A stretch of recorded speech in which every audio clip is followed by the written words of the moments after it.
بسم اللہ الرحمن الرحیم۔ السلام علیکم ورحمۃ اللہ وبرکاتہ۔ آج کا عنوان رجب کی حقیقت ہے۔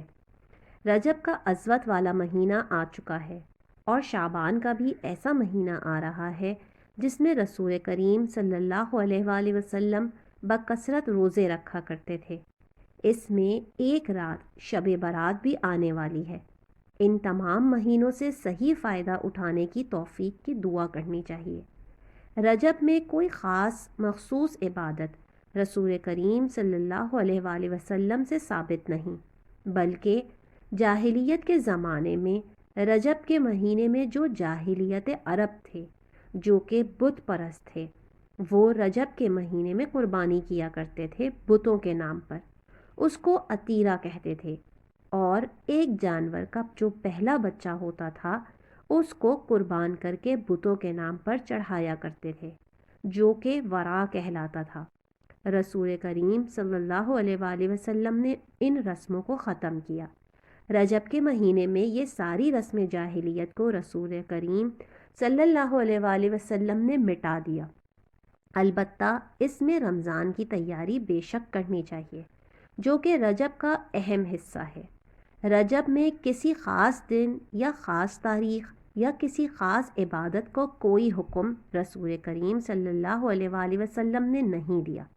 بعض روایات ہیں جن میں رجب کے روزے رکھنے کی زیادہ فضیلت بیان کی گئی ہے، مگر وہ روایات ضعیف ہیں، یعنی مستند نہیں۔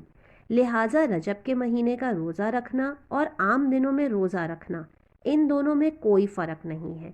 بے شک روزہ رکھنا بڑی ثواب کی بات ہے۔ نفلی روزہ کسی بھی مہینے میں رکھا جائے اجر و ثواب ہے، اور اگر نیت رجب کی تیاری کی ہو تو انشاءاللہ اس کا اجر و ثواب بھی ملے گا۔ لیکن یہ سمجھنا کہ رجب کا روزہ دوسرے روزوں کے مقابلے میں زیادہ فضیلت رکھتا ہے، یہ بات غلط ہے۔ یہ بات بھی عام ہے کہ 27 رجب کو روزہ رکھنا سارے سال کے روزہ رکھنے کے برابر ہے اور اس کی زیادہ فضیلت ہے۔ حضرت فاروق اعظم رضی اللہ تعالی عنہ کو جب پتہ چلا کہ لوگوں کے درمیان یہ عقیدہ پھیل گیا ہے کہ 27 رجب کو روزہ رکھنا زیادہ فضیلت رکھتا ہے، تو وہ باقاعدہ نکل کر دیکھتے تھے کہ اگر کسی نے روزہ رکھا ہوتا تھا تو اس کو زبردستی کھلاتے تھے کہ یہ روزہ کس عقیدے سے رکھا ہے۔ ویسے یعنی نفلی روزہ رکھنے میں کوئی حرج نہیں، کسی دن بھی رکھا جائے، روزہ ثواب کا کام ہے۔ لیکن یہ عقیدہ کہ فلاں دن روزہ رکھنے کی زیادہ فضیلت ہے، یہ بدعت ہے۔ اس لیے حضرت فاروق اعظم رضی اللہ تعالی عنہ باقاعدہ باہر نکل کر اگر کسی کے بارے میں پتہ چلتا تھا کہ اس نے روزہ رکھا ہے تو کس عقیدے سے، تو اس کو افطار کرنے پر مجبور کرتے تھے۔ اس بنا پر کوئی خاص عبادت مقرر نہیں کی گئی، بلکہ ہر دن ایسا ہے کہ اس کے اندر جس وقت کی عبادت کی جائے، دن کی جائے یا رات میں کی جائے، روزہ رکھا جائے تو وہ جو ثواب کا سبب ہے۔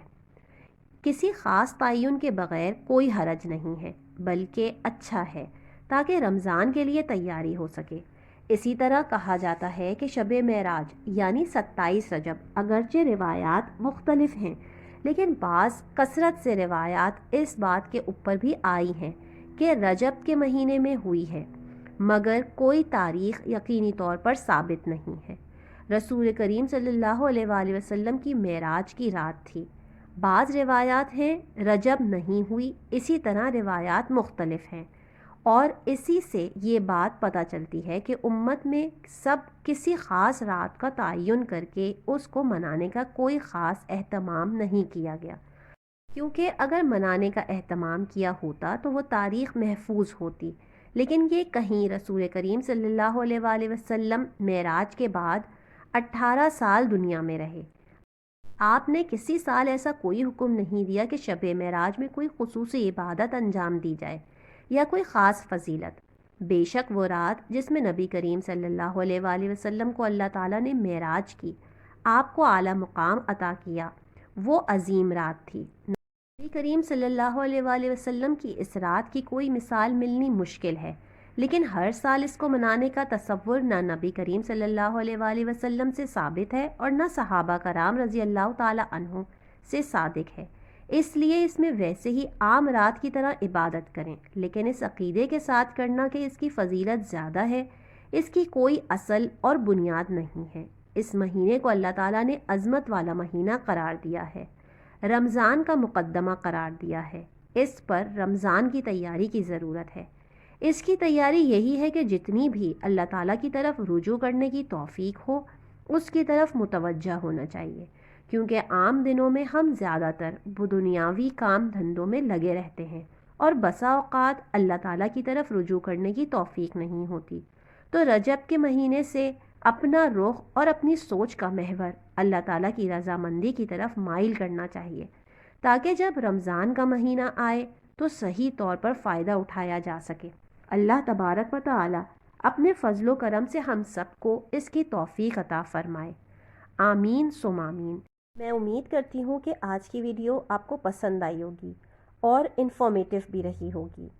میری اس ویڈیو کو لائک کیجیے اور چینل کو سبسکرائب کیجیے۔ انشاءاللہ ملیں گے نیکسٹ ویڈیو میں، جب تک کہ